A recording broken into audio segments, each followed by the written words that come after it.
Thank you, Sam. Well, spring has finally arrived, especially the warmer temperatures, but extreme weather and flu conditions have taken its toll on most people. Now it's time to get your health and your life back on track. And joining us today, Pat Baird, the president of the Connecticut Academy of Nutrition. Good morning, and thank you for being here. It's great to be here. Yes, Always great to be here. All right, a beautiful day in store. So you have a bunch of things here that we're going to go through, and these are things people should pay close attention to. Simple things. Very. Because coming out of the winter, and especially the weather we've had, you know, our bodies It was a really hard one. It certainly was. The first way to get back on track is to get adequate amounts of sleep, all right?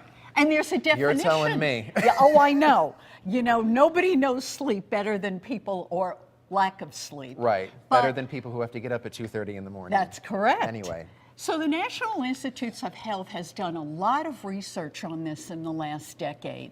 The recommendation is for 7 to 9 hours of sleep per night. Okay. That's one thing.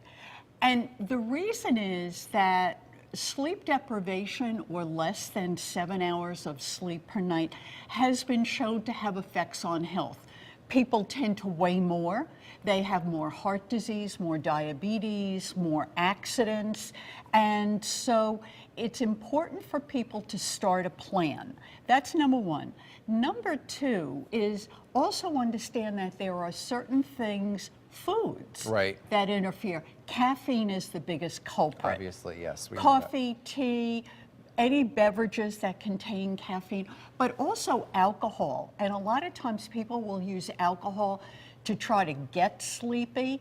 You may fall asleep, but it's going to be a poor quality sleep. It's not the kind of sleep you need. That's correct. All right, so sleep is crucial, and 7 to 9 hours. That's the number to do.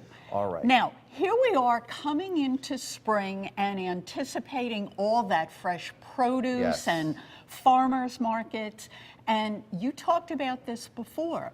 The droughts in California and the severe cold here in the Northeast are really going to have an impact on crops. We're probably going to see a little bit less, and it's likely to be a little more expensive. You know what? I really want to remind viewers that frozen and canned fruits and vegetables have a very high nutrient value. Sam has told me that this is one of the things that he does. He keeps these poly bags of vegetables in his freezer so that he can always put them into a soup or pasta. And clearly, you want to get the ones without the sauces or the flavorings. Right, just the plain vegetables themselves. That's right. Because there is a stereotype sometimes that the canned or the bag stuff isn't as healthy as the fresh stuff. And let's face it, too, these last much longer. If you get fresh green beans and leave them in your fridge and don't eat them, they're going to go bad over time. That's correct. Okay. And so you've wasted a lot of money. These are more economical to begin with. They're picked at what we call the peak of perfection, and then they're frozen or canned.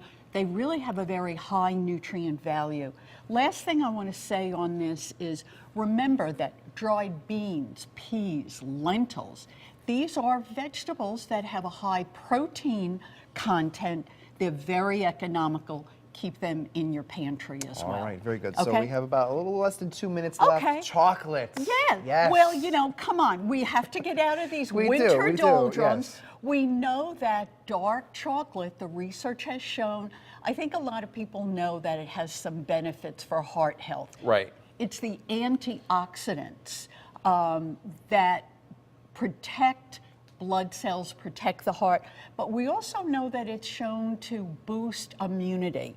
What viewers really want to look at is for a high, what's called cacao percentage. Right. So this one is 86. You want to try to have 70 or above when you're choosing your dark chocolate. So the higher that number is, the better. Absolutely. All right. And can you buy this just in a normal grocery store, or do you have to go to a special store for the cacao to be that high? Okay. Even, you know, you can get it in places like Walgreens, CVS, ShopRite, all the markets have All right. So it's okay to have a little bit of chocolate near the dark chocolate. It's good for you. All right. A little. A little. Moderation, you said it. Moderation. I have issue with the word moderation. And then finally, the last Get thing. outside. You know, we've all been cooped up way too long. We need to get outside. It doesn't mean to necessarily run 5 miles a day. Get out in the garden. an hour of gardening can actually burn about 300 calories. Wow, interesting. So you want to rotate your tasks, pushing and weeding and pulling and all of those different things. And on a final note, anytime we get outdoors, we really want to protect our skin. So use a sunscreen, and we want to prevent skin cancer. We want to prevent burning. We want to keep our health Thumbs top up. shape. And as Sam had mentioned earlier, this time of year, the sun is actually just as strong as it can be during the end of the summer. So definitely protect your skin. Good point, Sam. Thank All right, you. protect your skin, get outside, eat healthy, and of course, get much needed sleep. Absolutely. I'm telling myself that and I never do. That's All the way to go. Pat, thank you so much. Great information. My And of pleasure. course, for more information on anything we just talked about, all you have to do is go to our website, WTNH.com, and head on over to the Good Morning Connecticut weekend section.